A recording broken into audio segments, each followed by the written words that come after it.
Okay, so here we go. So I am hopefully streaming now. I've got the update saying that, in fact, we are live.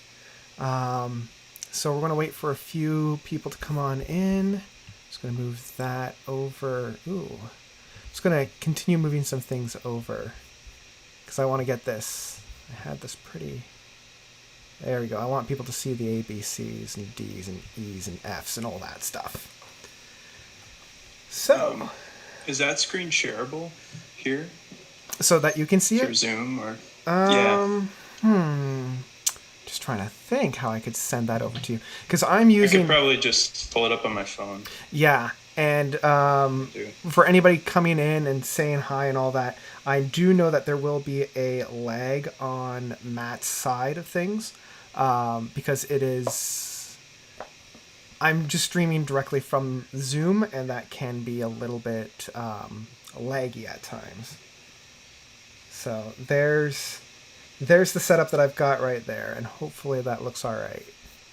Very strange seeing this lag. I know. Live. It's okay. What's even stranger is that the sound is in real time, but the visual is not. So your voice will be just slightly off. Oh no. So I apologize in advance. Maybe if you just like cover your mouth as you're talking, it won't be all that noticeable. I think like if there was one thing that we could figure out, it would just be YouTube Live. Yeah. Like you would think that. Yeah. After a year of Zoom calls. Oh man. We should have this on lock. And like it's still just a complete mystery to me. I'm double down, right? Because even before the lockdown, I made my living through hosting webinars and like doing all these virtual conferencing. So if anybody should know how to do this by now, it's this guy. Yeah. So, oh boy. Well, now that we have a few individuals kind of hanging out and saying hi, do you want to introduce yourself, Matt? Like, I know people who have been following me for a while should know who you are by now, but for any new stragglers, do you want to say hi and, like, what's your deal and all that fun stuff? What's my deal? It's like my elevator speech or something. Yeah, the elevator pitch. I should just give you some professional jargon or something that's completely irrelevant. Well, I used to have... I still do, technically, a review channel of my own called Matt O'Leary Music. And I've kind of let it go in the past year or so as far as updating with reviews. My last video was a wrap-up of last year's top albums. And, yeah, I'm a musician myself and pretty much cover the prog sphere, maybe a little less nuanced than the notes in that realm. Yeah, but but otherwise, like alternative rock. I was gonna say jazz, for me, I always looked forward to your reviews because you always broadened my horizon in terms of music that I had no idea was out there, and that's one of the reasons why I really adored all that you were doing. So yeah, and it looks like we're able to hear you as well because that was an issue on the last live stream. But it looks like we're all good. So a huge thank you for coming on and agreeing to talking about a tier list. And of course, we had to choose one that had a plethora of albums, so we might be here for a little bit. Anyone can just say King Giz in the distance, and I'll just flop there. There should be like a call, like one of their little album motifs, like a little yelp. I was going to say the woo! And it's interesting, like when I thought about doing King Giz, like I had to have you be the co-host because you were the one that made me aware of them. I knew peripherally about them because when I went to one of my favorite music stores, they had one of their albums at the time. I don't know if it was Microtonal Banana or if it was Polygondwanaland, and like one of the albums from the big dump year. And I thought King Gizzard and the Lizard Wizard, that is a ridiculous name. And like I was so close to getting the album just for name alone. But I think it was your take on one of their albums at the time, and I'm like, okay, I gotta actually get into that. So it's been a beautiful journey ever since. I can't believe that's true. I think you said that before, but that's a real honor. Yeah. Because I just love this band so much that it's like, all right. Yeah. So Yeah. if the name alone though wasn't enough to get you, You that's know, surprising. it's I keep kicking myself that I didn't invest in them earlier, because I mean I've bought albums with less incentive than that. So it's a surprise to me that I didn't actually bite the bullet and pick it up at that point. And Yeah, I've seen like your mystery oh vinyl yeah, pack oh yeah, it's stuff. So yeah. yeah. Like I said, I've bought less albums with even less buy-in than a fantastic name such as King Giz. So yeah. Yeah, so I'm here for it. You know, this is a nice one because it's like it doesn't take too much listening to prepare for, even though the discography is So vast. massive. Yeah, yeah, for sure. How did you get into them? I'm curious how you found out about them. I was trying to think back. You know, it's hard to place a moment, but I think it was around 2014. I want to say Okay. it was around the time of like Oddments, where I Okay. started kind of hearing something, some buzz, and seeing that there's kind of this like cult following and this energy behind it. And Right. you know, I was big into psych rock at the time with like just the revival of that and bands like Temples and Tame Impala, and Yeah. this was kind of a little bit more of a dirty aesthetic to it. I feel like this band had a little bit more of a garage rock sort of thing going on, especially at that time. Mm-hmm. And Yeah. so I'm definitely into melodies and like the pop side of things, Yeah. but I heard that in their music right away too. So, and like really interesting songwriting and chord progressions and obviously like just this really visceral energy to the band. And so it got into them. And I think the first albums that I really sunk into were Quarters and Paper Mache Dream Balloon when those came out. Yeah. And it's interesting. So you have a couple of years on me, because I think I got into them like just after Polygon came out. So it was kind of like right in that big dump of the year, and then I went back and just like blew through the whole discography in like that like small leap year that they took to get me ready for their next couple of records. They gave you 2018 just to go They back. did, yeah. Where everybody else was taking a breather year, that was like my dig deep year. So It's like their one off year yeah, in a decade. yeah. And I'm kind of glad that they gave me that year, because it did allow me that time to go back and like discover all their other stuff. So yeah, should we? I think it can be daunting, but I think for, I don't know, just music listeners, it's more exciting Yeah, to just have like this, vast yeah. It's very set of rewarding albums to for listen to. sure. Yeah, yeah. Do we want to start? Do we want to start ranking these guys, putting them through the tier list? I Yeah, figure. do you want to start like from the beginning of Yes, things? I think it'll Okay. be good if we start with their first album and go all the way through to their most recent one. And I think most of these ratings are pretty self-explanatory. It's kind of like the grading system that we had at school, where we have, you know, A, B, C, D, and then they just threw in E and F, and then I think S for me is anything that's like straight up masterpiece. Like nothing can. There's no tarnish to it. Like it's golden, right? So, like I said, it's pretty self-explanatory in that sense. So yeah, I'll just say off the bat that I didn't want to dilute like the S's and the A tiers, but basically, I feel like people can think of this as every rating I'm giving relative to like general music and all other music is like one step higher with King Giz. So like their albums that I'm gonna give a B are actually kind of ones that I consider an A. yes. But I wanted those like A's and S's to really I stand apart. I agree, because the way that I do this is more in relations to themselves, because otherwise, like I don't know about you, but I wouldn't put anything really below a C. So I'm grading this based on their own outputs.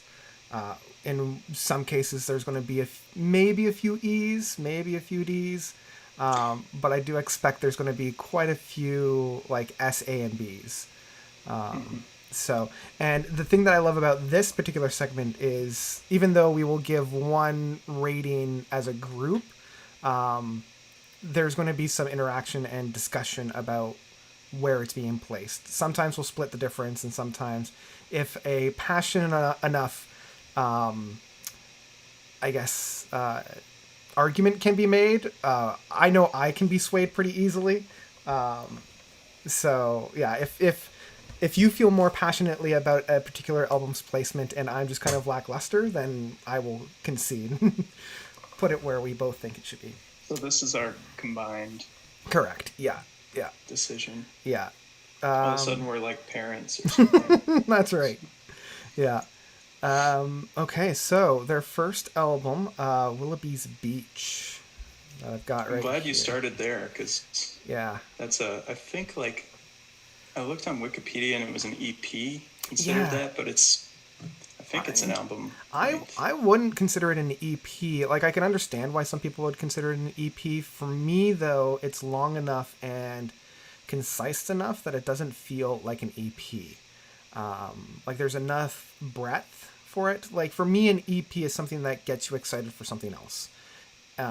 It's either very short, it's very succinct, it's got a couple singles on it, and some, like, not so great stuff. But, like, this is, in my mind, this is their debut album.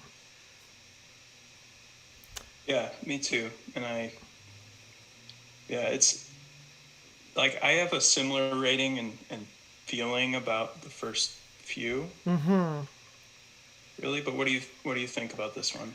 Did you hear it before this, or did you go back to it? I had heard it before, but it didn't really strike me all that much. So I did have to prepare, and I did have to re-listen to it. In fact, their first few albums I had to do so, as well as a few that I had just kind of like listened to a couple of times. I'm like, okay, this one's not quite for me. But yeah, this one was one that didn't really jive too well with me. I could see the groundwork for where they were going to go. I think it's just a little too rough around the edges. And in some ways that adds to the charm, but for me as a listener, I'm not all that excited about it. So for me, I usually put that around like maybe about a C. But that's kind of where I'm thinking. What are your thoughts about this one? Yeah, I put it at C. Okay. Too. It was kind of vacillating between C and D, although D just felt like insulting. I mean, being their first go around, I feel like it has a really strong sound already. Yeah. I mean, it definitely has this like garage rock, surf rock, kind of like heavy, rough around the edges surf rock aesthetic. Yeah, and they use those like limitations, such as like a weaker mix, weaker sound, to their advantage in playing more of this garage rock, lower quality in terms of like actual production work on a higher quality of songwriting ship. So that's kind of why it elevates itself from more than just a D. But I wouldn't put it anywhere higher than a C. Mm-hmm. Yeah, I thought it was like super consistent for a first go around. Yeah. They kind of established that like chug-a-lug sort of thing they got going. Yeah, I think, and I think this is a good way to transition into the second album of the 12-bar Bruise. Like, it's where they're starting to really find themselves as a band. Like, this was them testing the waters, see what stuck, and then this is them taking what worked from that first album and continuing it and shedding off that which didn't. So, but in my mind, for 10-bar Bruise, I do want to put it, and you can try to sway me otherwise, I want to put this in the same league, only because I'm not a big fan of that more punky, raw, rock aesthetic that they have on this one. It's just a little too, same with that first album, a little too rough around the edges. And outside of maybe one or two tracks, there's not enough here for me to come back to, outside of the fact that they're starting to really find their more signature sound. Yeah, you could tell they're honing it a little bit. They're kind of narrowing in on something. But I agree, it's in that same realm for me, and it's not one I go back to too often. It's very intense. It's fun. Mm-hmm. It's but from a I guess a songwriting perspective, it's not too interesting. Pretty predictable progressions and kind of tropes from these genres. Yeah. And I feel like it's more about energy than Mm-hmm. anything else, which is a lot of their music, but you get the combination of like really unique songwriting with that energy, and it's like that's where it's at. Yeah. So 12 bar brews, same for me, kind of in that C Yeah, like range. they weren't really adding anything new to the genre that hadn't already been there. So then we can go to their third album, and I this one I have also seen as an EP, but I think it is an actual album from there. Eyes Like the Sky. So Yeah. for me, this one was a little bit harder to rate Yes. Yeah. because what I love about this album, I really, really love. But what I'm not a big fan about this album, it really does compromise listen for me. So what do you not like?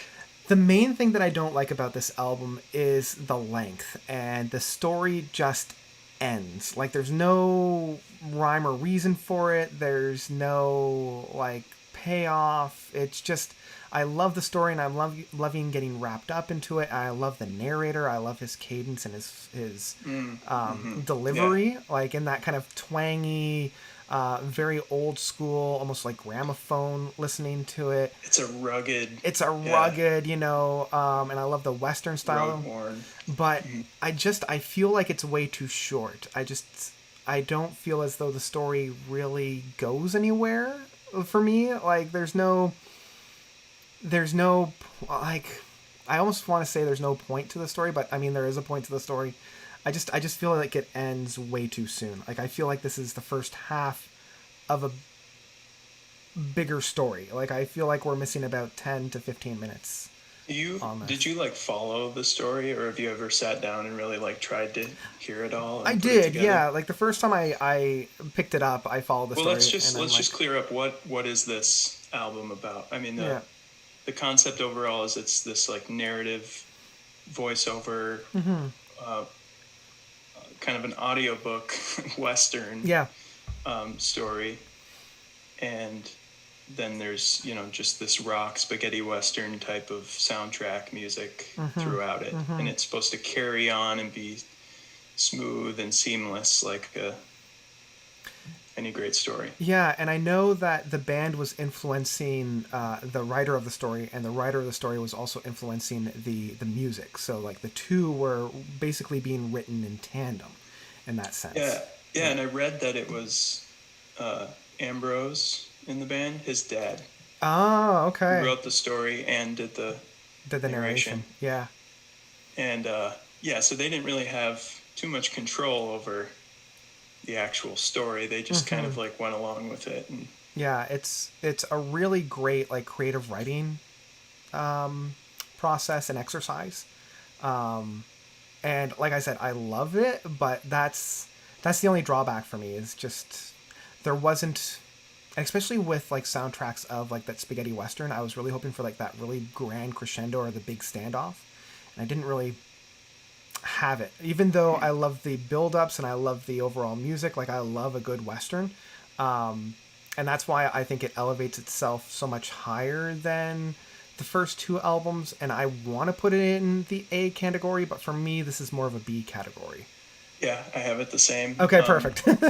Yeah, I think it's like the best art school project Hmm. you could possibly imagine. Like Yeah. the execution on at least the way that it just makes you feel. It really just puts you in that space. The narration, like you said, the cadence of it, even the writing is really verbose, and it's interesting writing. I'm not very good at following the story, and I've never really sat down and like tried to comprehend the whole thing. I'm not that interested, to be honest. It doesn't strike me as like something I need to Yeah. understand. It feels more just like a really cool musical artistic idea collaboration between different minds. A really strong writer and a really great jam band, essentially, that's able to work off of emotions in a story and feed that into the music. And they do a great job of that. It's not just like these kind of lengthy jams and then they just throw the narration in there. It feels like they worked riffs in at the right time, and crescendos and dynamics to match the story. And so I love that about it. But yeah, it's just not, as kind of a track guy, I guess. Like, it feels like a very great experiment that then needed to be kind of processed a little bit, like just refined just slightly. Yes. Yeah. And I feel like maybe they could have pulled it off better, like 3 or 4 years down the road. Yeah, but sure. I appreciate it for what it is. I just don't listen to it that often. That's it. Yeah. Oh boy. So a B is yeah. Yeah, I think a B is well warranted. So then we come to their next album, of Float Along, Fill Your Lungs. And I've taken the lead for the past 3. Why don't you take the lead on this one? All right. So this one is like them trying to make a weird psychedelic album.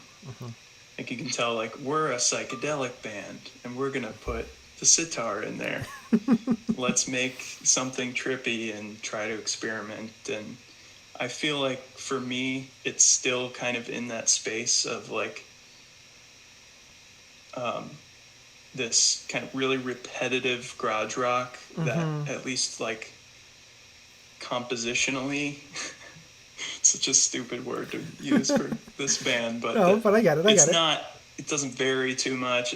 There isn't that much dynamic to it. I feel like Head On Pill is like a classic, and they play it still. They play Let Me Mend the Past from this album too. So they have a couple that are like, fan favorites, and but for me it just kind of bleeds into this whole early period of the band where it's like it's kind of a tangled yarn ball of an album experience. Like I'm not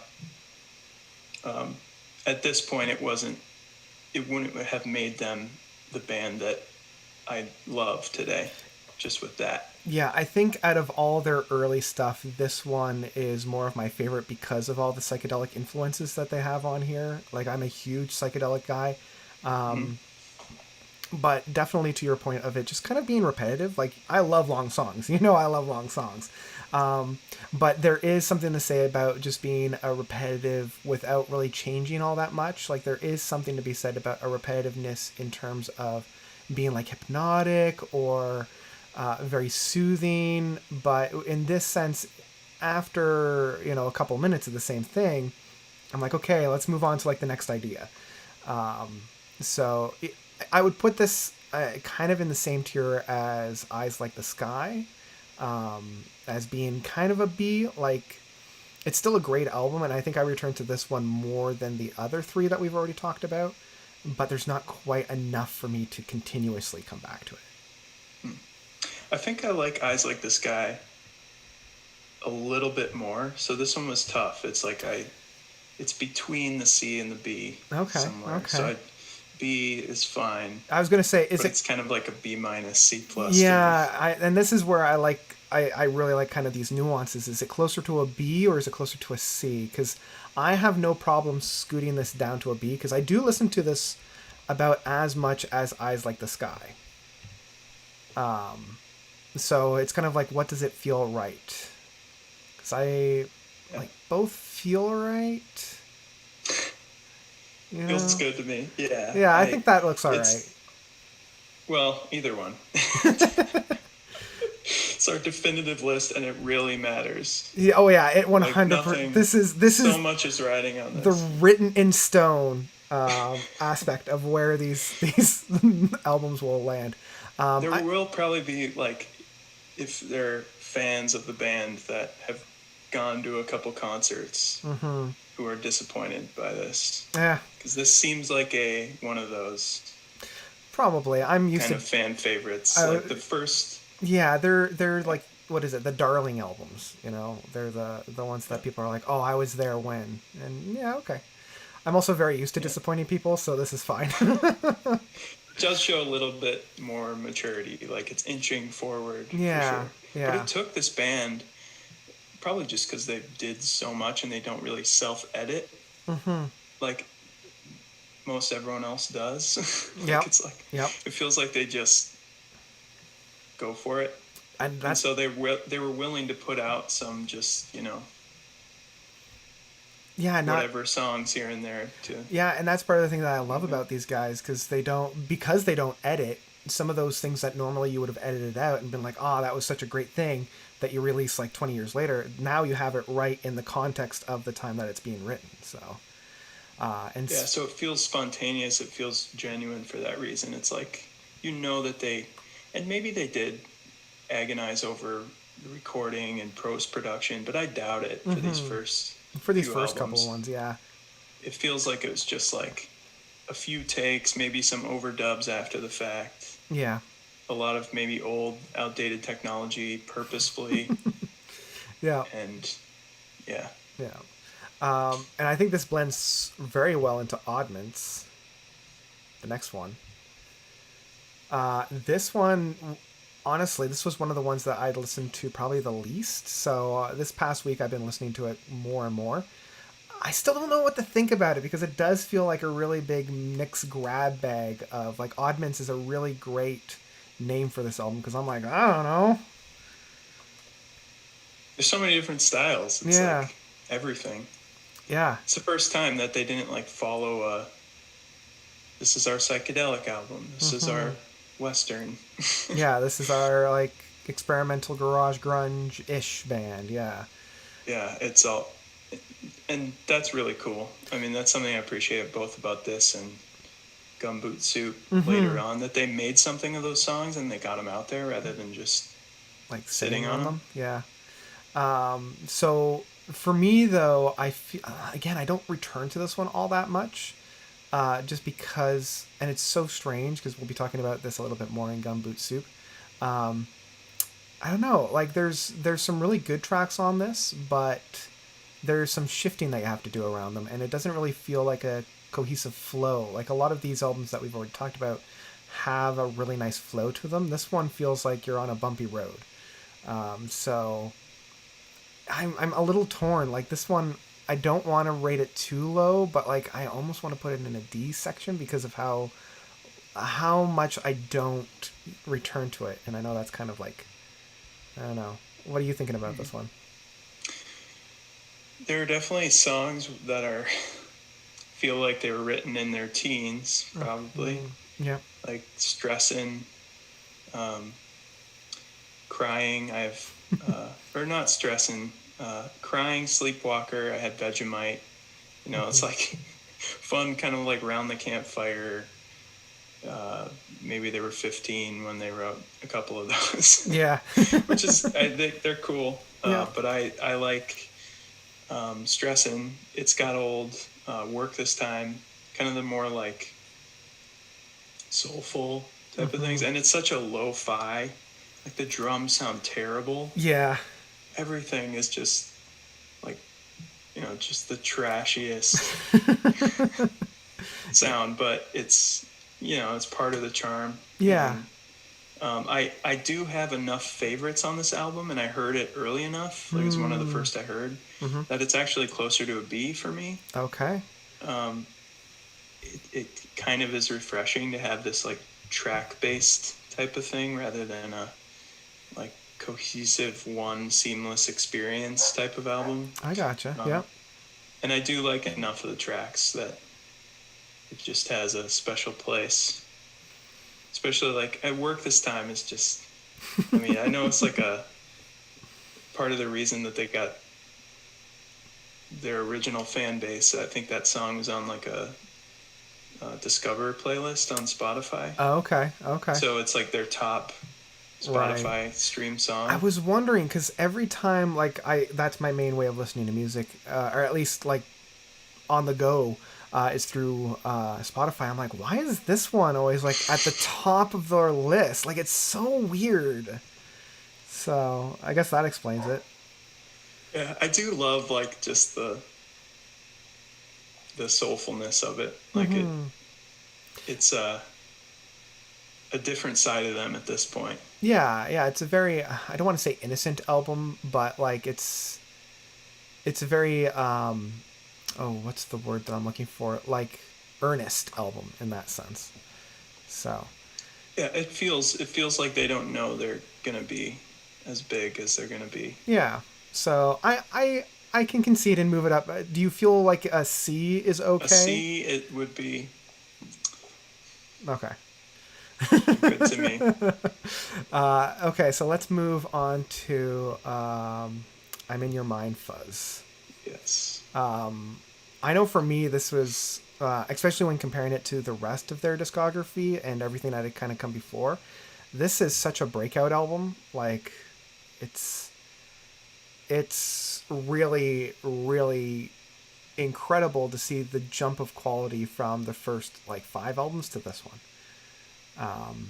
I love how tight and punchy and concise all the tracks are. They flow right from one track right into the other, and it really does set the stage for like this next chapter in their career. I still feel like they will do better, and I know a lot of people put this as their favorite album. For me, there's a couple more albums that I would put above this one, which is why I want to reserve the S category for other albums, and I want to put this one more in the A. But I want to hear your take on this one.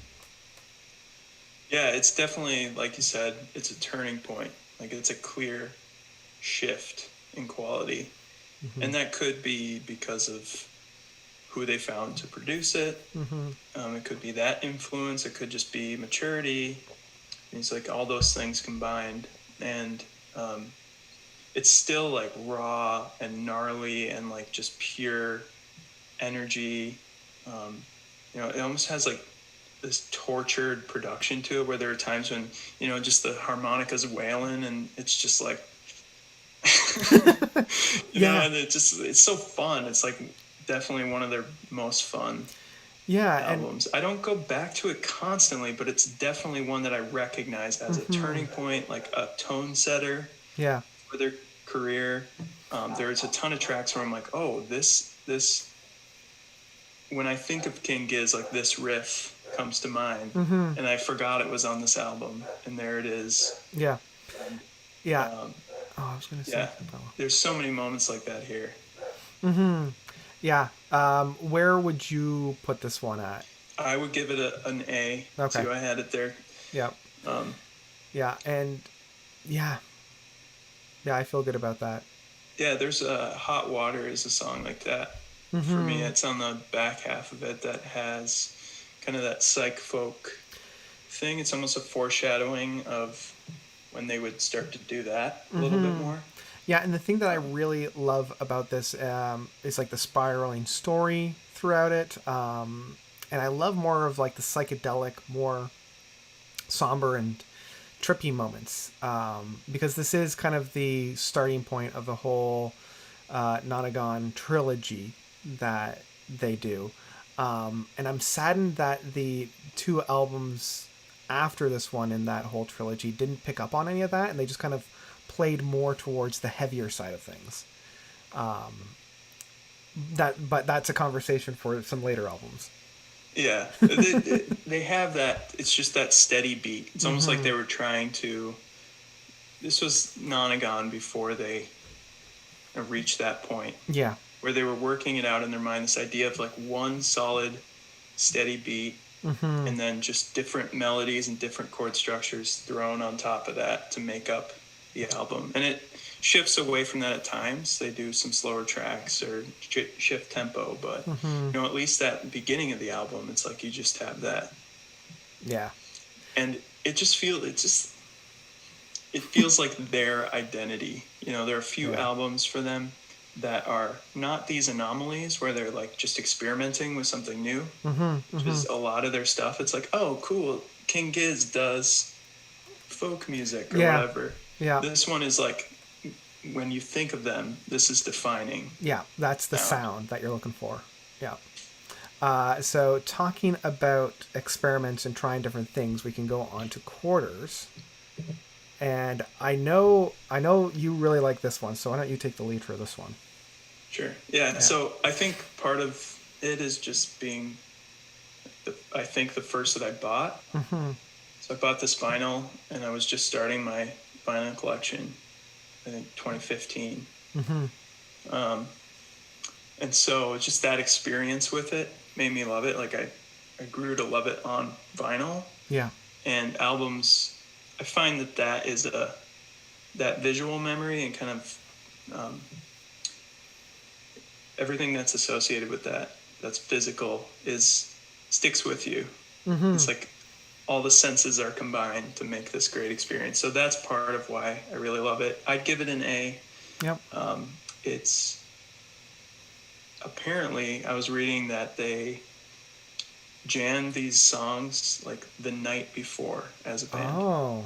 So I think the lead guy, Stu, in the band, Yeah. who writes a lot of the tracks and kind of is the creative driver of a lot of what they do, had these jams kind of worked out, but then they didn't actually jam them till like the last minute. And then what they did is they did these extended jams, and of course there were some like parts of them that weren't that interesting, so they just took all the best parts and they pieced them together. I see. Right. And they used tape to record it, so they actually like are like taping Right. tape together. Right. It's and very cutting and whatever, yeah. however that works. I'm thinking of like how Genesis would do a lot of their playouts specifically for like Home by the Sea Part 2, where they did this like half-hour jam session and then just took the best parts and made like a 5-minute track for that second jam session for it. So it's very reminiscent of that. I didn't know that. That album from Genesis is so tight that I Yeah. wouldn't have guessed Yeah. that's what they did. Yeah, because what they would do is they would just have Phil do like a drum loop, and then run that drum loop and just have Mike and Tony just jam for like a half hour, and then they just took the best pieces of that and made that track. Was it just that track, or we're getting on? I know we're is it getting a little. Genesis I tangent? know specifically that it was for Home by the Sea. I think they may have done it for Mama, but like I don't quote me on that one. But I know specifically they did that for Home by the Sea. Yeah. So yeah. So in a similar way, you have like Phil Collins, like all this vocal talent and melodic talent in that band, where you could do a jam and then pick the best part and then maybe like overdub Yeah. vocals on top of it. And I think that's what they did here, where okay, so we have all these pieces of the jam, then Stu and Ambrose, who's the other singer that you hear a lot of times, he's got more of that bluesy voice. They went back and did overdubs of harmonica, of various things, little guitar passages and vocals. And I think this one, so Quarters is 4 songs. Yeah. They're each 10 minutes and 10 seconds. Yeah. So it's yeah. 40 minutes, 40 seconds. Yeah. Yeah. I love that concept. That's what really tickles me for this. For me though, this one is more of like a B plus. So I don't mind splitting the difference and putting it more into an A. But I do feel as though some of the tracks do become a little bit repetitive and not enough variations, especially when you're dealing with a 10-minute track. And again, me who loves longer tracks, I do like a little bit of variations in whatever it is that you're doing, but I still love putting this album on, and I do revisit this one quite often just to get myself in that hypnotic, trance-like state. So yeah, that's exactly what it is for me, and I see that too. Like a song like "God Is in the Rhythm," I think it's really this chill beat, and it repeats the same like 2 sections just again and again and again, and yeah, it can be repetitive and kind of monotonous, but I find the groove good enough that it just kind of has me in this like meditation state almost, and it's very chill. It's very they introduce some like jazz in this one. Yeah, and I feel like this one more so than almost any other one. I have to be in a specific mood to get into this one, because if I'm listening to this in not the right mood, it just grates on me a little bit too much, and I'm like, okay, no, this isn't quite the right time. So yeah, yeah, The river is a classic. it is. Yeah, like that. That does kind of help me get into the rest of the album, especially if I'm not necessarily in for it. But yeah. Okay, so Okay, so for you, yeah, a little monotonous, but yeah, and it's got have to enough. be in the right mood. I have to be in the right mood, but it is one that I do come back to quite often. So I feel okay with it being in the A category. So for the next one, Paper Mache Dream Balloon. I'm just going to go right onto a limb, and for me, this is their first S. We're like right on so far. I kind of figured. For me, I love, like, this is probably my most played album from them. It's so soft, it's so gentle, it's so like soothing and brilliant. I love their like smooth jazz without being like overly sweet and overly like almost like blah kind of an, like, I can't put words to it, but like it's just so earnest as well. And I love just sliding into this album. It's not your typical headbanger. It's not your typical, jump into a mosh pit, but it is so soothing that it's like a nice warm hug that I just can't help but love. When are we going to argue? The people are here for. They're here for the smackdowns. Yeah, no, that's not what we're here exactly for. That to me. It's kind of like a magical experience, and I could see how someone, okay, if you were discovering them later on, going back to this, it would be like, what is this? I get that they're trying something here, but it's not landing. I can see how, like, on paper, a lot of people, the consensus would be maybe a B or an A type of album. But this one, yeah, I've listened to it so many times. Yeah. It was that year. I remember walking to class in college, and it came out in the fall. So I have these vivid memories associated with it. Yeah. It just has this personal thing where I just it's almost teary-eyed when I hear some of it, and like songs like Dirt, just some of the subtle chord changes, and it's really sophisticated. That's the thing, is for all the like silliness of it and kind of this pretension that they almost hide behind a little bit, that's a little bit like people will say that all their songs sound the same or something like that. I think they have so many unique melodies and chord progressions, and to me this album is that, like, every song has some just brilliant little thing. It's all very succinct, short, hits you. They play something a couple times and they leave it, and then to have at the end of the album them go back to all the melodic passages on the album played on the flute, and they go through it all and just play them each one time, and it's a fantastic. It is. Yeah. Album. And much like you, I have vivid memories of when I first listened to it, because I was working in Vaughan, which is above, like, it's the city just north of Toronto by a street, and I had like a 2-hour transit commute from my place of residence to where I worked, and I just remember putting this album on repeat like 4 times to get me, and just like lulling myself into this almost meditative state on the subway was such a great way to spend that commute. And there's a few moments on that subway, if you're ever in Toronto, along the Bloor line, where it opens up and you're literally traveling above the Don Valley Parkway, one of the major highways, and you're up like 50, 60 feet, and it's just so serene, especially when it's like 11 o'clock at night, just seeing the traffic under you. It's so, I don't know, this was the perfect soundtrack to that. It was so great. Yeah, there's nothing better than that. Like Mm-hmm. that effect of music to just like take you back to that spot and Yeah. Yeah. experience it. Yeah. What are your favorite tracks, if you can think of them? Sometimes it's hard to remember track names, but Yeah, it is hard to remember track names, just because for me it's like a continuous thing.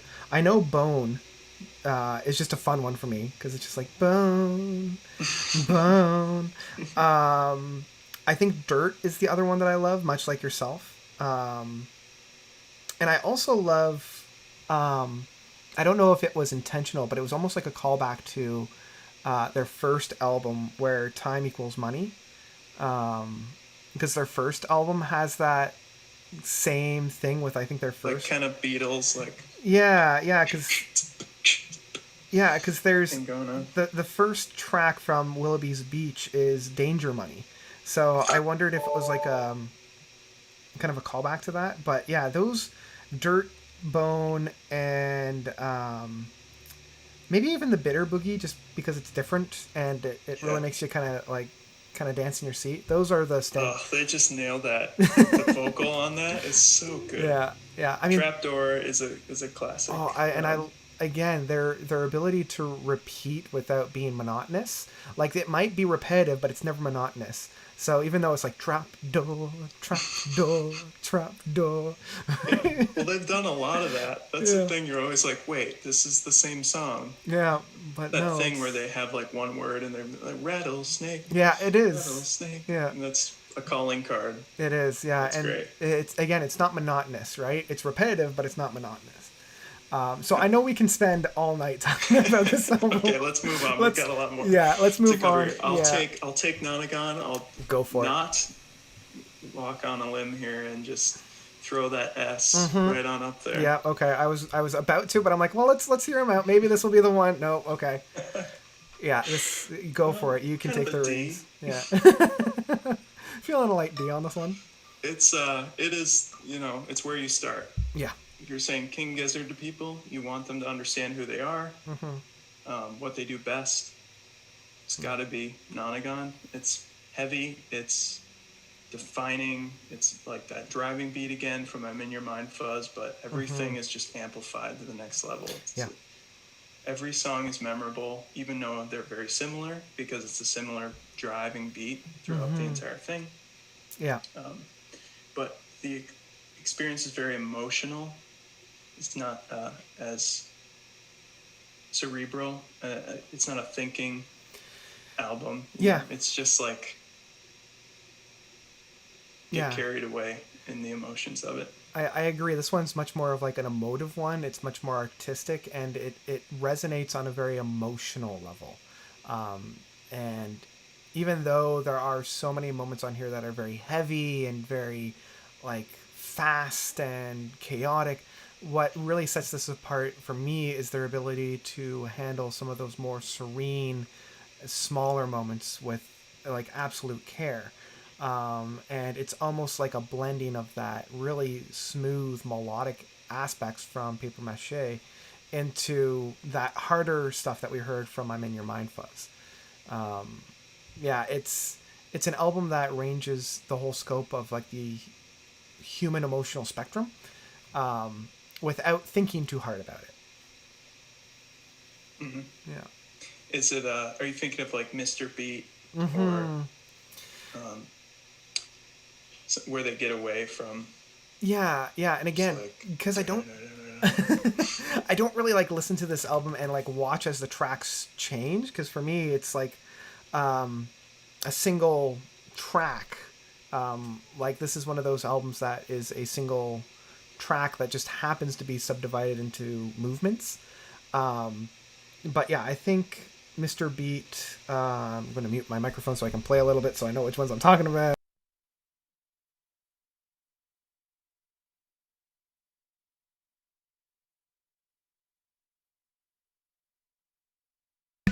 There you go. So you can definitely hear the difference between when the microphone is on and off. Yeah, definitely Mr. Beat. That really grooving, like it feels like you're on a wave. You know, it's got that really smooth rhythm section to it. Yeah, it's actually when this is ridiculous, but when I play with my cat, I get a little string out, and we call him Mr. String. Ah, And then yep, I yep, play yep. this song, and I just dance around and like, Yeah. Dun, dun, dun, dun, dun. Dun, dun, dun, dun, dun. Yeah. Yeah, like this is like a kind of a happy bopping thing that you play just around the house. yeah. Yeah. I just, man, the sound too is it's very specific production style. Like it sounds compressed. It sounds like I used the word torturous before. Like there's that too, but it Yeah. just like it. No one could replicate this. It Yeah. stands alone. It's like yes, that's King Gizzard. Like they're That's doing their them. thing. Yep. Yeah. And again, I know we can talk all night about Nonagon Infinity, and I agree. I think this is the perfect starting point because I think this album, as well as one that we'll talk about in a bit, these were my two starting points for the band, and honestly, I couldn't think of two better albums to start off with. Because once I heard those two albums, I'm like, I'm hooked. That's it. Whatever they put out, I'll buy. Like Totally. I'm hooked. Yeah. So yeah, let's go into the first album of their 5-year kind of big dump album. The Flying Microtonal Banana. yeah. So where do you put this guy? Because this I is struggle. yeah, I agree. It's an A for me though. Okay. I think it's very consistent throughout. There's no part of it that I dislike. There's no real track that's a dud to me.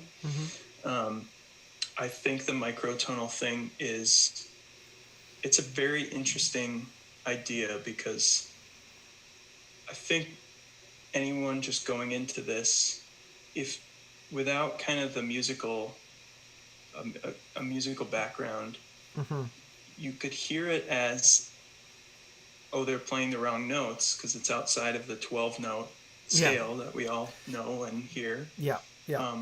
But also, like, it sounds kind of similar. They're playing minor riffs, discordant, dissonant guitar riffs and things. So you're like, what is this really doing? Is it really changing anything? What's the big deal about microtones? But that's the idea of the album, is their first experiment with microtonal instruments. So I think they added frets to the guitars or made custom guitars or something to get 24 notes instead of 12 in the scale. 12, so you have between each quarter note, which is the Jaws theme, dun-dun, dun-dun, you have a note, a semitone between those two. So it's like dun, Yeah. somewhere in there. Yeah.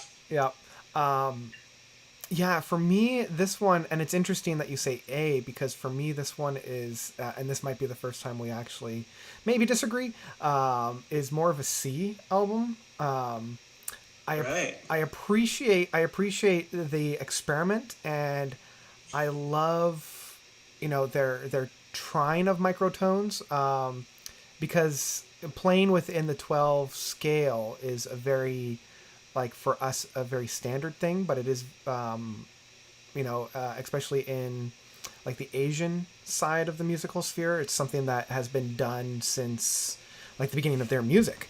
So for me, it feels like the first step to be taken, but they didn't quite go far enough. And I don't know if they wrote the music to back up the experiment to the quality that they wanted it to be. Now, I still love a lot of the tracks on here, like Rattlesnake. In fact, I think that's the only one I can name off the top of my head, mainly because they keep saying it over and over again. But I do remember this was my first letdown album that I heard as I was going through and listening to a lot of their back catalog, and I think that they've not perfected, but they've improved upon the microtonal expression in later albums. So I can split the difference and say that it's a B album, if you're okay with that. That sounds good to me. I was kind of between A and B too. Yeah, and for me, it's like, again, it's not a bad album, and they've done. You can do much worse than this album, but yeah, I feel as though the experiment, there needed to be a little bit more substance behind it.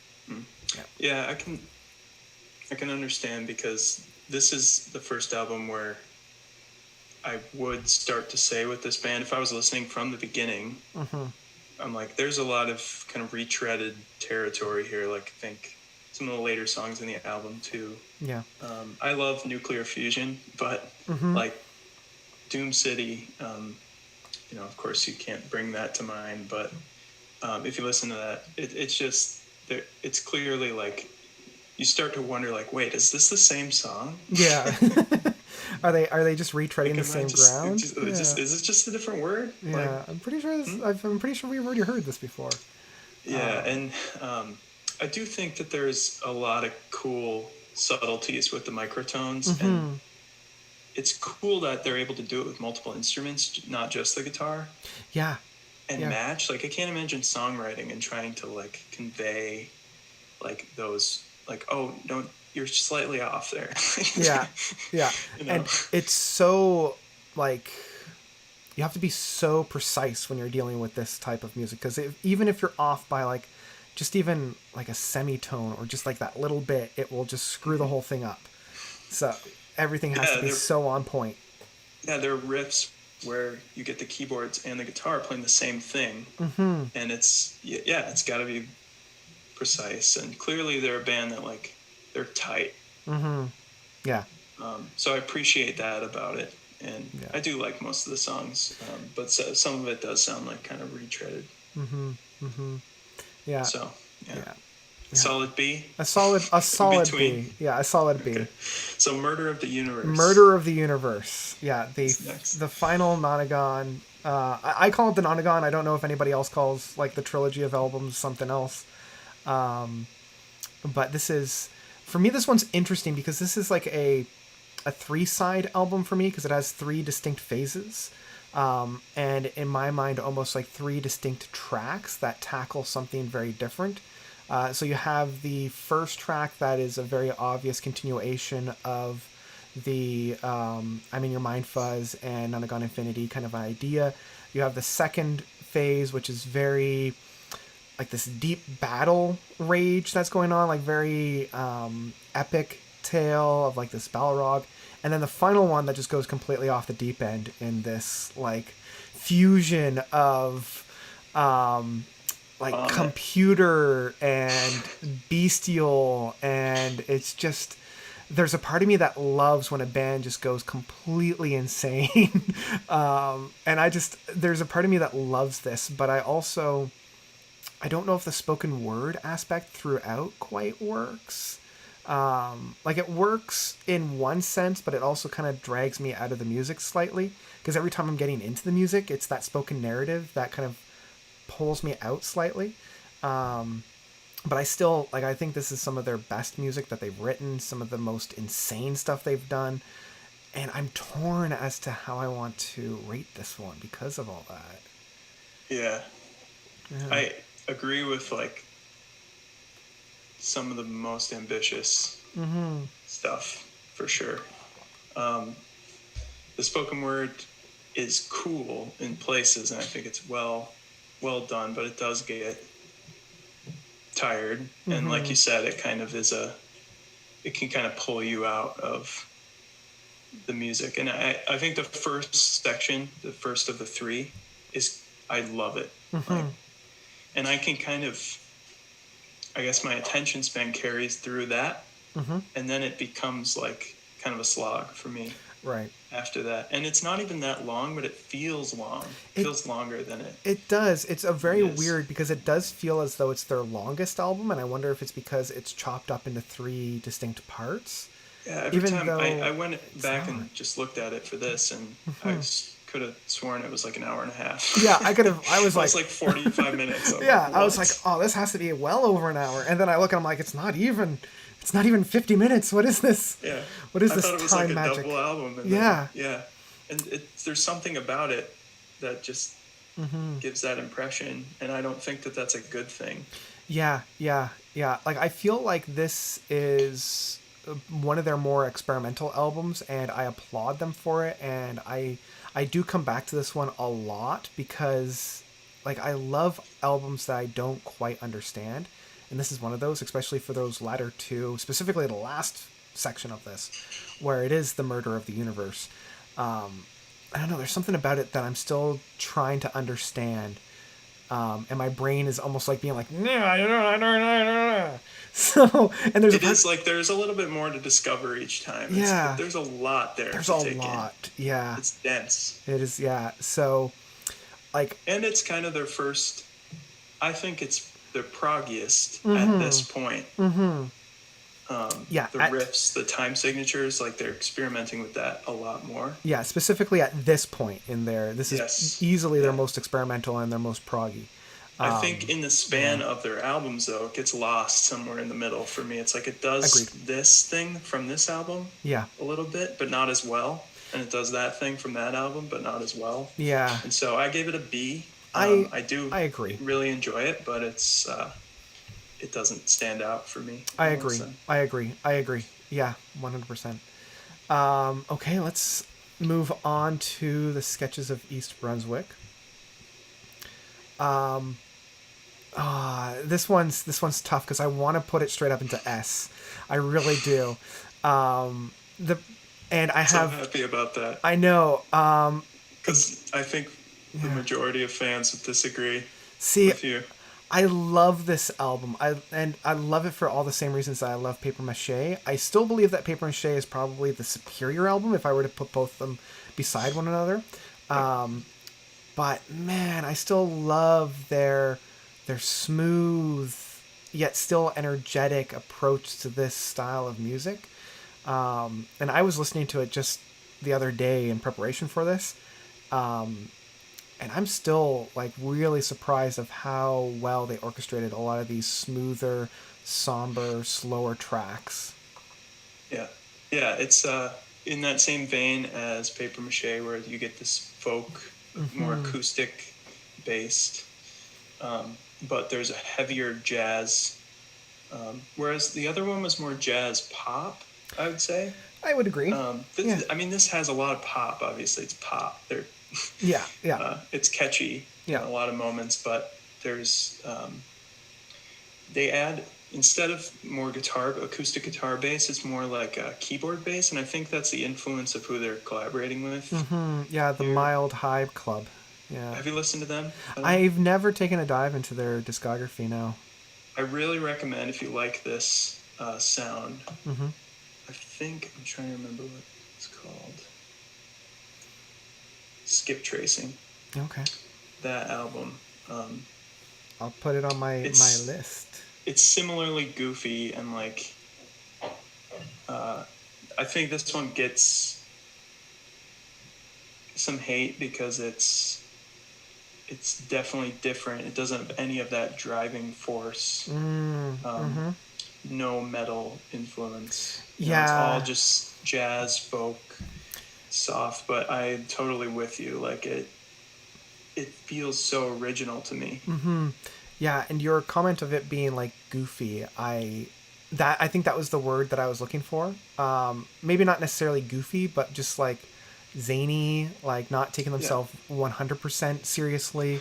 And I mean, we just got off Murder of the Universe, which is like where the cyborg vomits all over the world. Yeah, essentially. Murder the universe. Yeah. So it's not like they're not accustomed to. Yeah, just ridiculousness. Some stupid lyric, but. Yeah. I want to put this in A only so that we don't dilute the S category. Yeah, and I agree. Like. Yeah. Between Paper Mache and this one, which are similar. Yeah. Very similar. Paper Mache gets the edge. I agree. And when this came out, I was thinking, they're never going to do a Paper Mache 2. I think, that was just a one-time thing. And so when it was like so awesome to see them go back to the sound, which is very like the storybook. Yeah. Almost like a 70s childhood TV show theme or something. Yeah, like I'm thinking of like some of the background sounds that you would get with, like you said, storybooks. So like those like kid storybooks that you would have, and it would come with a tape, and it would have like a beep when it was time to turn the page. And you get some of those like, yeah, like those kids. Like, it's like, you did it. Yeah. Oh man. yeah, but they still, the cool thing is that they still carry over one of many cool things. They carry over some of the King Gizzard standards and riffs and tropes from the other albums, even their heaviest albums. Yeah. Some of the drum fills are kind of the same. You know, they have that like, it's like down the line of toms thing going on. Yeah. Yeah. And they bring that back, and you know, it has that. It's them. It's not like they're stepping outside of themselves to do this, but it's still like something completely new. Yeah. Exactly. Yeah. It's a reinterpretation of something that's kind of already happened, while pushing the music still continuously forward. So, yeah. Cool. Let's. So Yeah. I agree to that. Got a few left here. We've got a few left. Yeah, the final stages. So for Polywand, I'm just going to go ahead and put that right up there. I'm not looking at YouTube, but Yeah. yes, it's an S, right? It's 100% an S. Yeah. Yeah, this was one of the first albums that I listened to. Like, this was the one that I was saying I listened to with Nonagon. And it still surprises me how good it is. Like, it's their most proggy project. It's their most psychedelic. It's their... I don't know. It's on paper, it's the album that I should love the most, and it is. Like, this is the one that I come back to so very often. I can't help but love this one, and I love the grooves. There's so many moments on this album where no matter what I'm doing, I have to stop what I'm doing just to listen to what's going on. Like their orchestration, their like ebbs and flows. I can go on about this album, but I want to hear what you've got about this one. Yeah, this is my favorite King Gizzard for sure. You know, if you're a prog fan, this is the one to go for. I love it. It feels like it was like made for me. Yep. It's just, and it's still got kind of all the calling cards of the band. This cultish thing that they have, that going through with a lot of symbolism and kind of these esoteric like themes that really really don't have much substance underneath them. It's just kind of like an edgy thing that they put on. But the music is really, really sophisticated and deep, and takes a lot of listens to hear the nuances of. Yeah. It's a good overview album of King Gizzard. They have some softer tracks. They have some more driving tracks. They mix in some electronics more so, I think, than they ever had before up to this point. There's still the psychedelic element. There's just great hooks. The guitar and the bass and the drums, like the proggiest, like the tightest, snappiest little tasteful drum beats. Yeah. And the harmonies between the bass and the guitars are really interesting. Like you have to really like dig into this one. Yeah. And focus on it, because it is worth it. Like it's another one like Paper Mache to me that like it just like makes me cry. It's just like, this is perfect. Yeah, I'm still astounded that like a more modern band is able to produce these types of sounds, because a lot of modern bands that are trying the progressive rock style are either doing the like Neil Morse thing, where it's just a rehash of things that had come from the 70s without really innovating anything new, or it's more like the Mars Volta, where they're taking the ideas of how to do music but then applying them to more of a modern stance. And this is one of those rare moments where you're blending both, where you have that psychedelic rock from the 60s and 70s, but still making it sound so fresh and new that it doesn't feel like either of those. It feels like something completely new. Yeah. You can tell it's drawing from from things, but it's just in its own Yeah, it's in its realm own little completely. world. Yeah. And it has that quality that's like so unattainable with music, where it's very precise because it's prog, Yeah. and it's like they have to be tight. They have to be playing together. There's complex things going on, but it feels so spontaneous and loose at the same time. So Yeah. like they must have had to, compared to earlier albums, rehearse this one into the ground. But how they still managed to make it sound spontaneous and kind of rough around the edges at the same time Yeah. is just kind of a testament to the and band. and the fact that they're able to play it live, like they're Yeah. I can't remember which one it's on because they put out 2 live albums last year. It was either Chunky Shrapnel or the other one that they put out, where they do play a number of sections from this album live, and I'm like, I thought it was astounding that they were playing it in the studio. How they're able to reproduce it to that extent in a live setting it blows my mind. Yeah, and just for the people, it's the 4th of 5 albums Yeah. in 2017. Yeah, they put out 5, and this was the 4th one. I mean, there's so many reasons why I think this band is like, just the 2010s decade is they're my favorite rock band of the decade. Maybe there are albums I like more or sounds I like more, but the overall experience, Yeah. to do this with 3 albums already out in the year, Yeah. is so crazy to me. I just can't. It's like they had 24 hours of awake time. They never sleep. Yeah. And yeah, I like a song like Inner Cell, to me is one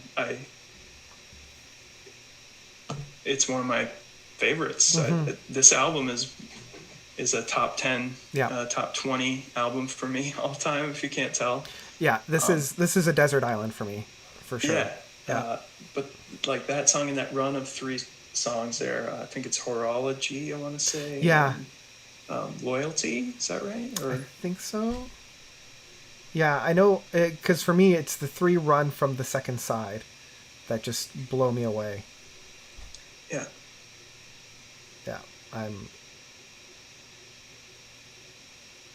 Yeah, Horology, and then I'm not even going to try that Tetrachromacy. Oh, yeah. And then you get the 4th color. Yeah. To end it. Every song is great. Yeah, 10 out of 10, easily. And I think I would say, I venture to say that Crumbling Castle, if there's one song that you're going to listen to from this band, that's the one I'd say go for, because it gives you a taste of everything, and it's just so good. Yeah, top tier. Okay, so before we spend the entire night talking about our favorite album from them, let's go on to their final album of the 5 record dump of Gumboot Soup. This one is, I keep saying about this a lot, but this one was harder for me to rate because I love Beginner's Luck and I love the last 2 tracks off of this album. Like, I can listen to those 3 tracks over and over and over again. Sleepin' In and The Wheel. I love how, like, smooth these 3 tracks are. Specifically Beginner's Luck and Sleepin' In. I love how, like, almost, I don't want to, the word that comes to mind is slimy, but not in like a greasy, like, ew kind of a way. More in like this thick, viscous kind of maybe honey is probably a better word. Like this warm honey. The only thing is the tracks that surround it are all right. Like, that's kind of where I'm at for this one. It starts and ends top tier, my favorite tracks from them. Because Beginner's Luck is probably in my top 5 tracks that I love from this group. nice. It's so different. It's just, it's so, again, it's smooth, it's like honey, it drips with brilliance.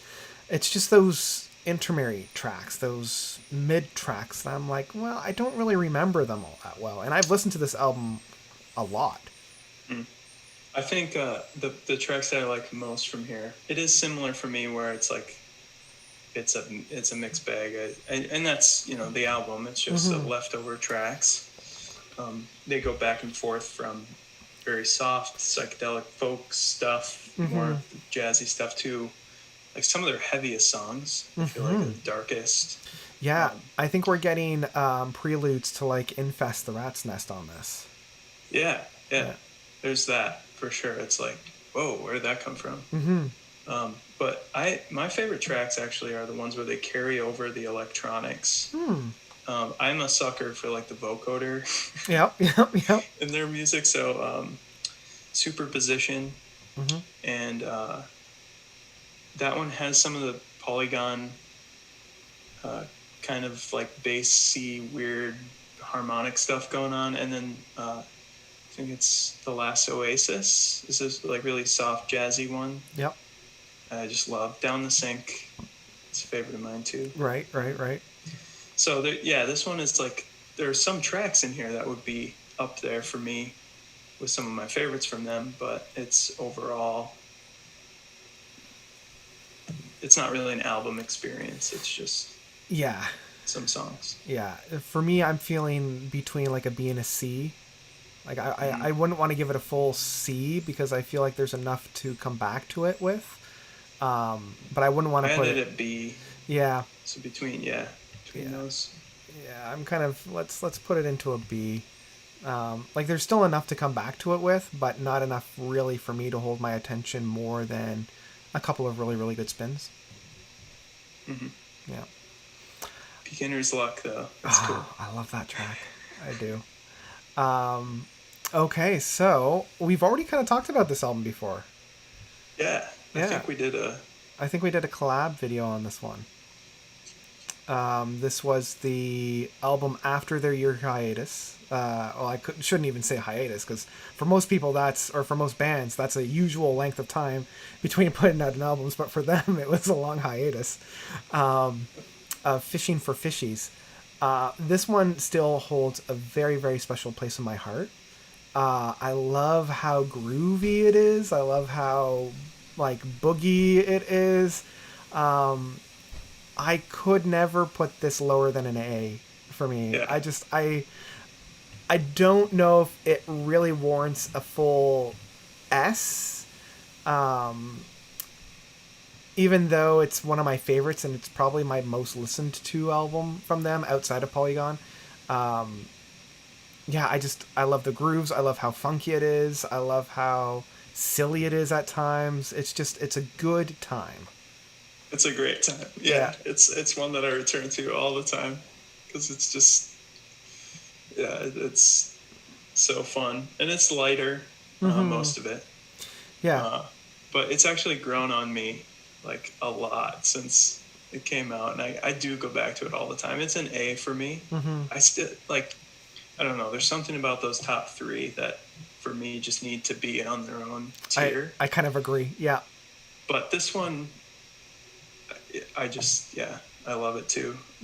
It's like you said, like got the boogie rock thing, the blues, guitars, and and I love how they're putting in a lot of different like synth sounds to it.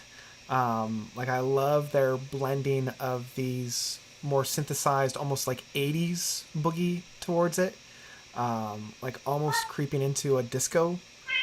Okay, that's It's like, what are you talking about? Fishing for Fishies isn't an A. Staging a coup. It's like, what? What about Fishies? What about Fishies? Come on. Hook me up. I love this. I love this album. Yeah. Do you have favorite songs? There's so many. Oh, man. Psy Boogie for sure. And honestly, my favorite track is probably... oh, geez. I always want to call it Arcanine because that's what you called it in our review. Acarin? Acarin, yeah. Acarin. I love the blending of this thing into Acarin into Psy Boogie. I also love Plastic Boogie. I love how big it becomes. I love just the grand sound that it has. Boogeyman Sam is also really fun. Yeah. And I love that. And this is kind of where I was saying about this more like electronical synth sound. That like Yeah. that rhythm section. Ugh. Honestly, there's not a bad song on this album. Yeah, It's yeah. I feel the same, and they each have their own like unique identity. Mm-hmm. The bird song I love. This thing, like that little. I can't figure what it is. Is it like chimes that they're playing, or like Yeah. what's wrong, dude? Oh man. Wanna go outside? Just very angry about maybe this album in particular. Oh man. It's That's like, you guys, this one sucks. What are you talking we about? agreed on a C. Yeah, Yeah. it's up there Yeah, for me. It's great. yeah. So we can talk about the second album they released in 2019. And I have to always say this one slowly because I don't know what it is, but I trip over it so often. Infest the Rat's Nest. Yeah. Oh, this one was hard. They're all hard, right? But this one was hard because it's their like thrash metal, like straight up metal album for me. And I'm not a big fan of that style of music, so it was harder for me to really get into. Um,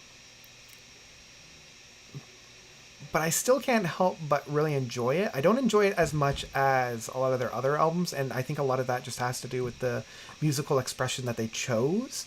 But I still really do get into a lot of the different sounds that they've put down onto this one.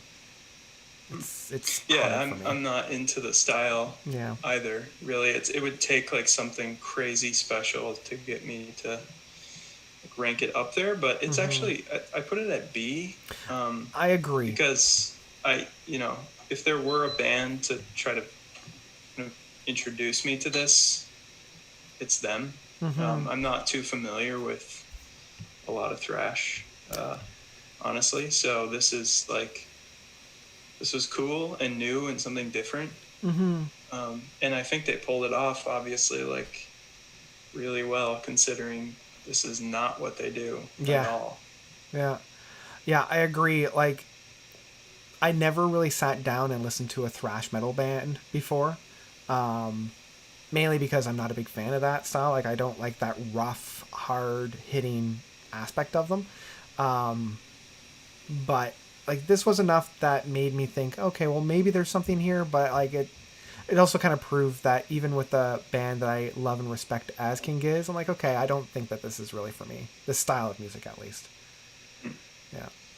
Yeah, there are some tracks that I remember, which is surprising because that's part of I think the reason I'm not super into the style of music is because it kind of runs together in my mind and I can't decipher the differences. I mean, obviously, there are differences in songs, but with this one, I think Mars for the Rich, Planet B, those are songs that stick with Yeah. me and I can bring them to mind. And, Yeah. if you, I think if I was like working out or Yeah. this is kind of a like a functional album in that sense. I can throw it on when I'm doing something intense and Yeah. get me in the mood. But Yeah. otherwise, like, not like, I'm really Infest the I'm Rat's Nest. really into that. Yeah, the only other track that I really like is the Super Bug, because of how like deep and rich it all sounds. And maybe it's also because it's not as fast and like brutal as all the other ones. And it's interesting. I was listening to this a couple days ago, and my girlfriend is like, "Okay, you need to turn this off. This is too real right now. Like a bug in our blood. It's turning the world against. Like, no, please." I'm like, "Okay, I guess you're right." She's Considering that this was put out really like, hit home. yeah. So yeah, I feel comfortable with it being in B. And we come to their final two, KG and LW. What do we feel about KG? Actually, spoiler, but both these albums are pretty similar to me. Same. ranking. Yeah, I was debating just talking about them in tandem because they're kind of like a double album for me. Yeah, Yeah.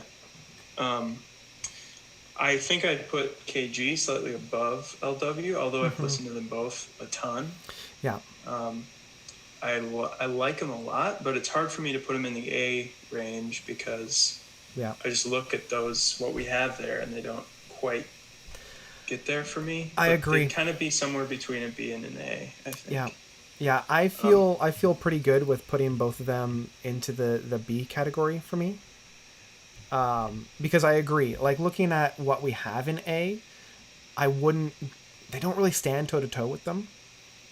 Whereas looking at what we have in B, that feels more like the people that I want to associate with them. Yeah, it's funny because when I look at that span of B albums, there's definitely a lot of differences for me between them, and I think I would return to some of the later stuff probably more often, Yeah. like these recent albums, KG, LW. KG, I can think there's a lot of variety. I think like Minimum Brain Size, that kind of style is one that I like a lot with the band. Yeah. Also, they do manage, although it feels like, yeah, okay, King Gizzard, maybe it's getting stale at this point. Like maybe. There are still some totally new things like Intrasport, where it's like, okay. Yeah. Well, out of all the tracks from these two albums, I think Intrasport was the one of the few that really perked my ears of being like, oh, we've got something really interesting and really cool here. Other than that, then the title track of KGLW, which starts and ends these two albums, and I love how gnarly the reprisal, the second, like how this all ends is. It does remind me of some of my more fondly remembered parts from Infest the Gnats. There it is, Infest the Rat's Nest.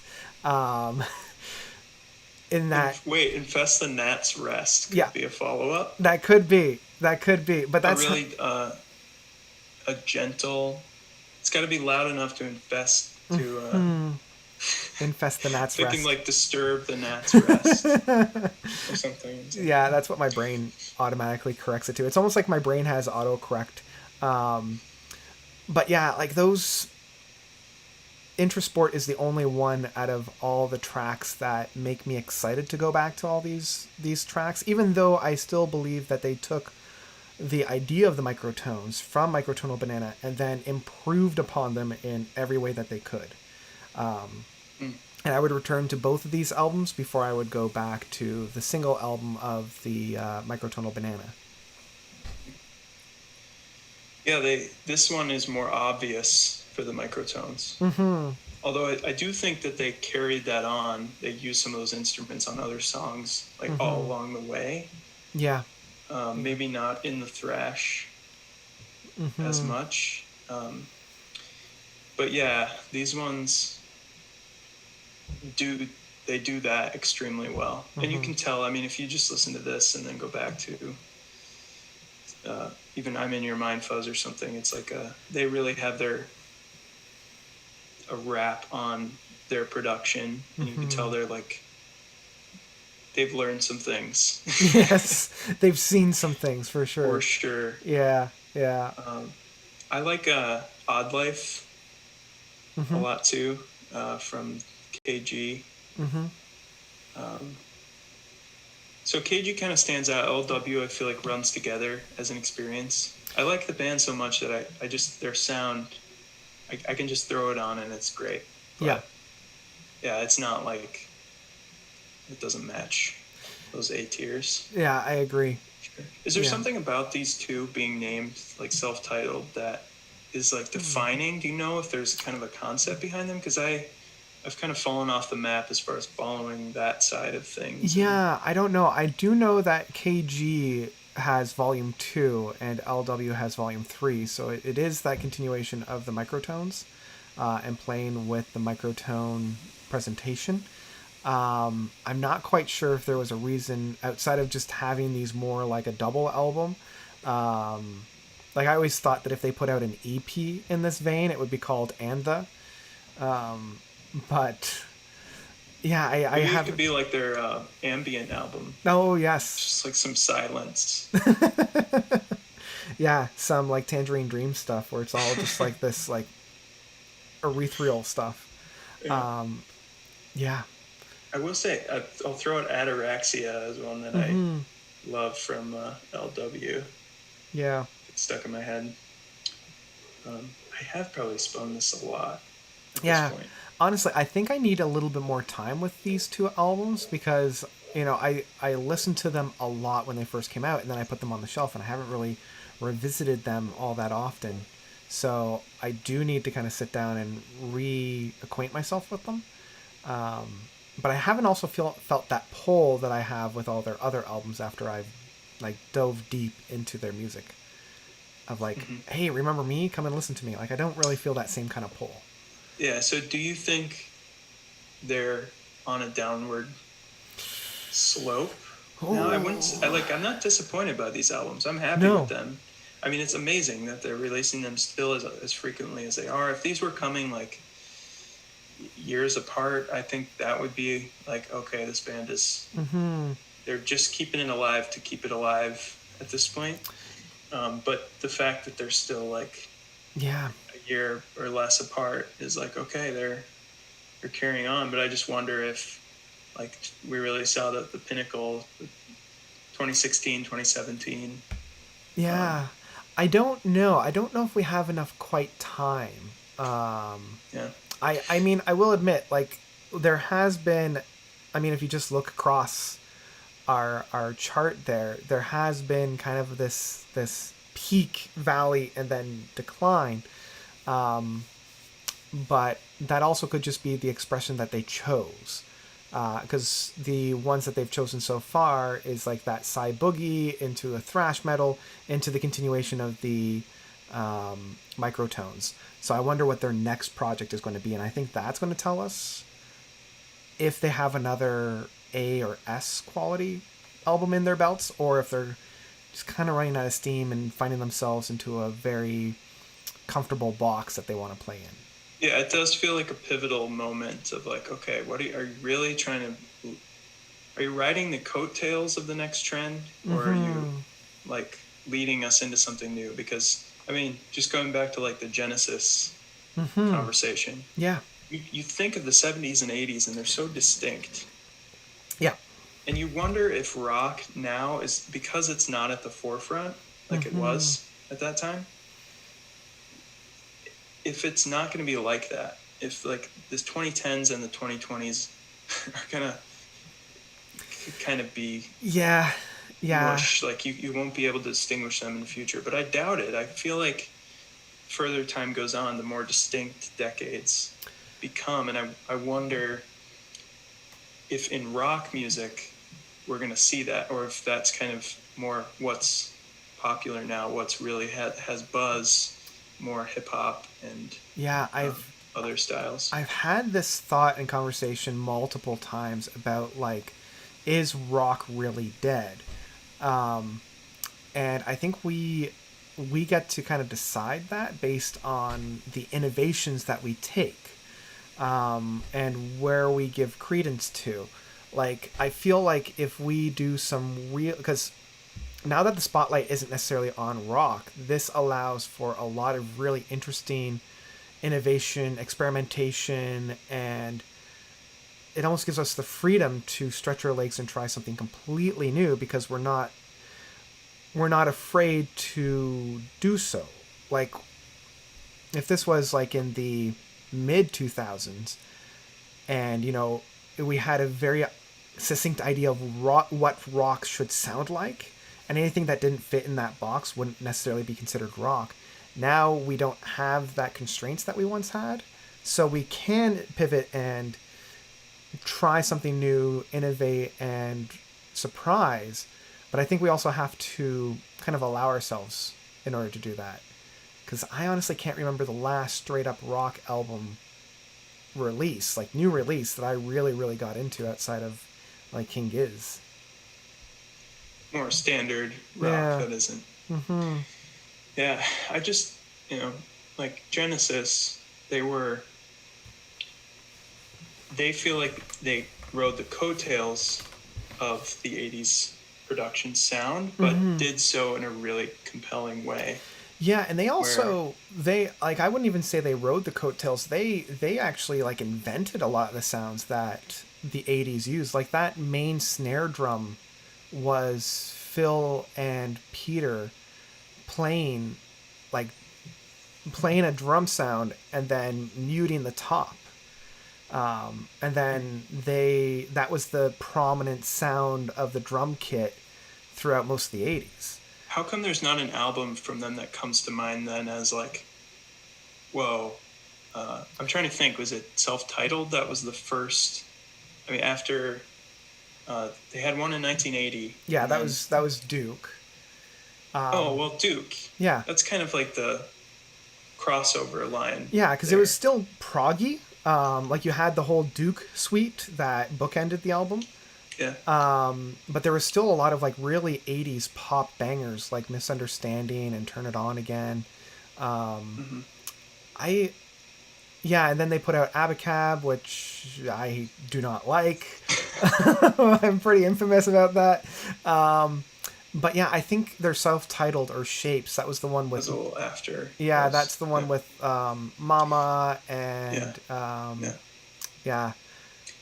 So the reason I bring that up, Yeah, I'm not yeah. just like, let's talk about Genesis, is it because I feel like, is King Gizzard a band, because they've been so boundary pushing with rock in this last decade, with certain albums at least, are they going to take that step into that next thing and have that crossover album where it's like, what is this? I don't recognize Yeah, this. And it's hard to imagine with now we have, 60 years of rock music history plus. Yeah, and I think another that band. There's any stone left unturned. Another band that has done this would be Rush that we've talked about. Starting their career as like a straight up rock, and I think Rush is actually a really good example because they kind of follow the same beats that King Gizzard has, where they started off very raw, very Rush oriented, very similar to their influences like Led Zeppelin, and then went really progressive rock in the mid 70s. And then in the 80s, they did do that pivot. They did their pivot more into like the synth wave with early Distant Warnings and Subdivisions and, all those 80s stuff. And I know that King Giz is a band that isn't afraid to take those pivots, but I don't know. I haven't seen it in their past couple of albums. So I think this next album, whatever it is that they decide to put out, and whenever they decide to put it out, I think that's going to be kind of a more defining album, I hope. Yeah, it's like kind of waiting on that. Where's the turn here? Where is there going to be a turn, or are we just going to continue to get like, I don't know, Float Along version 2, or Quarters volume 2 or 3? Some other kind of nostalgia, neo movement. If last decade or it was neo psych, being so big. Yeah. Then what is it this time? Or maybe they'll surprise us and do like an R&B funk album. They'll do something. Yeah. I just feel like it's in them to push it on. Yeah. But anyway, we better. It's a lot of fun. Yeah, and so thank you so much for coming on. I will save this and I'll share it to all my social medias and tag Matt. So if you guys want to follow my man, go and do so. And thanks for coming on and just talking about some King Gizzard. Yeah, my YouTube channel isn't quite as prolific as King Gizzard, but it's. You've got a great back catalog though, so you should go and check out his back catalog. It's got some really good stuff if you want to find out some more obscure stuff. It's a great source. So thanks for coming on. This was a lot of fun. I hope we can. It was great. I'll have you on again. We'll find out another band that we want to put through the tier list, and And I think that's it. Yeah, I wasn't keeping my eye on the chat, so if anybody was asking me any questions, I We should wasn't check even. that out. I wasn't More even. people have left at this point. Yeah, there's. I think. Well, we've got 10 people watching. There's a lot of people that I think they're just commenting on what we've done. If there's any questions that I missed, just write it in the actual Okay, so video Demon itself. Altar seems to be popping up a lot. Yes, thanks everybody We for got coming a Caro on. Carabonito profile picture, Blackwater Rust. Yeah, this is great. Thanks everybody for Man. coming on, so that it's not just a a two-way street. But I think I'll have to close it off because we're coming into like the hour and 45-minute mark, and I don't want this one to get too long. Okay, I guess so. Although I just want to shout out this kind of, I can't see it close enough, but it looks like a demented looking Bruce from Finding Nemo. Yeah, Coaster Magic ×2. Coaster Magic. That is a fantastic icon. Because it does. It looks like a demented Bruce from Finding Nemo. And Big Nose Daryl, the name. Oh, man. Well, yeah, All right. Thanks everybody for coming on, and we'll catch you in the next live stream. Yeah. Keep doing what you're doing, Notes. No, always. Great stuff. Thank you.